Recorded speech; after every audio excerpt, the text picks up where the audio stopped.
Hi guys, welcome back to Tamilera channel. நம்ம Bigg Boss season 7ல் பார்த்தீங்க அப்படின்னா வந்து டைட்டில் நெருங்கிட்டே இருக்குது. ஸோ யார் டைட்டில் வின்னர் ஆவா அப்படின்ற ஒரு கெஸ்ஸிங் வந்து நமக்கு வந்து கொஞ்சம் கன்ஃபியூஸாகவே இருக்குது. விசித்ரா வருவாங்களா, விஜய் அர்ச்சனா வருவாங்களா, மாயா வருவாங்களான்னு கூட ஒரு சில டைம் வந்து கன்ஃபியூஸ் ஆகுது. ஒரு சைடு தினேஷா, விஷ்ணுவா அப்படின்ற மாதிரி வந்து நம்ம கன்ஃபியூஷன்லேயே வந்து இருக்கும். ஸோ பணப்பெட்டி வச்சும் கூட இந்த சீசனில் யாருமே வந்து டச் பண்ணவே இல்லை. ஸோ எல்லாருமே வெயிட் பண்ணி பார்க்குறாங்க, நம்ம வந்து வெயிட் பண்ணுவோம் நம்ம சான்ஸ்க்காக அப்படின்ற மாதிரி. ஸோ இந்த வீக் எல்லாருமே நாமினேஷனில் இருக்கிறதுனால யார் வெளில போவா அப்படின்ற மாதிரி வந்து நம்ம அர்ச்சனா அண்ட் மாயா இவங்க 2 பேரும் கான்வர்சேஷன் பண்ணிக்கிறாங்க. ஸோ அந்த கான்வர்சேஷனில் பார்த்தீங்க அப்படின்னா வந்து ஒரு ரகசியத்தை வந்து உடச்சிட்டாங்க நம்ம அர்ச்சனா. ஸோ அது என்ன அப்படின்றத இந்த வீடியோவில் நம்ம வந்து பார்க்க போகிறோம். ஸோ என்ன அப்படின்னு பார்த்தீங்கன்னா, அர்ச்சனாவும் மாயாவும் பேசிகிட்டு இருக்கும்போது அர்ச்சனா வந்து நான் வெளில போயிடுவேன் இந்த வீக் அப்படின்ற மாதிரி வந்து அவங்க சொல்கிறாங்க. ஸோ அதுக்கு மாயா சொல்கிறாங்க, நீங்கள் வெளில போக மாட்டீங்க, நான் கூட போவேன். இப்போ பிக் பாஸ் அப்படின்ற ஒரு படத்தில் நான் வந்து இப்போ வில்லன், நீங்கள் வந்து ஹீரோ.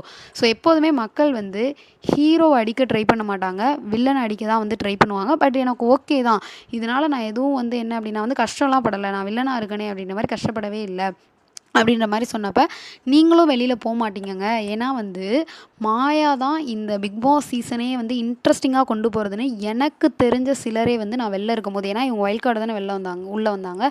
ஸோ எனக்கு தெரிஞ்ச சிலரே வந்து எனக்கு மாயாவை பிடிக்கும், மாயா இருக்கனால தான் இந்த பிக் பாஸ் சீசன் 7 அப்படின்ற மாதிரி வந்து நிறைய பேர் பேசியிருக்காங்க. அதாவது நீங்கள் தான் இன்ட்ரெஸ்டிங்காக வந்து கொண்டு போனது இந்த ஷோவை அப்படின்ற மாதிரி சொன்னப்போ, இருந்தாலுங்க நீங்கள் வந்து ப்ரொட்டகோனிஸ்ட், நான் வந்து ஆன்டகோனிஸ்ட், அதாவது நான் வந்து ஒரு எதிரி இந்த வீட்டில். ஸோ என்னை அடிக்க கண்டிப்பாக மக்கள் ட்ரை பண்ணுவாங்க அப்படின்னு சொல்கிறாங்க.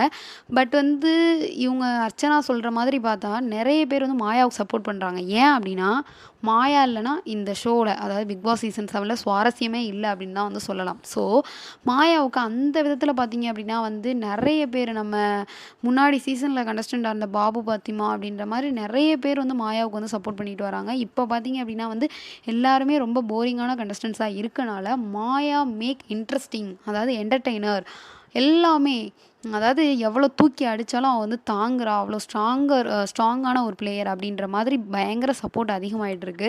ஸோ இதெல்லாம் பார்க்கும்போது ஒருவேளை கமல் வந்து பிஆர் டீம் செட் பண்ணிட்டாரோ அப்படின்னு எனக்கு தோணுது. ஏன்னா அர்ச்சனாவுக்கு மக்களோட ஆதரவு இருக்கிறத பார்த்து அப்படி தானே சொன்னாங்க. ஸோ நான் என்ன நினைக்கிறேன் அப்படின்னா வந்து கமல் ஒருவேளை மாயாவுக்கு பிஆர் டீம் செட் பண்ணிட்டாரோ அப்படின்னு எனக்கு தோணுது. உங்களுக்கு என்ன தோணுது அப்படின்னு மறக்காமல் நம்ம சேனலுக்கு கீழே உள்ள கமெண்ட்ஸில் கமெண்ட் பண்ணுங்கள். இந்த வீடியோ உங்களுக்கு பிடிச்சிருந்தா லைக் பண்ணுங்கள், ஷேர் பண்ணுங்கள், கமெண்ட் பண்ணுங்கள். அப்படியே நம்ம சேனலை சப்ஸ்கிரைப் பண்ணிடுங்க. ஓகே, உங்களிடம் இந்த விடைபெறுவது உங்களுக்கு அழகாக இருந்துச்சு.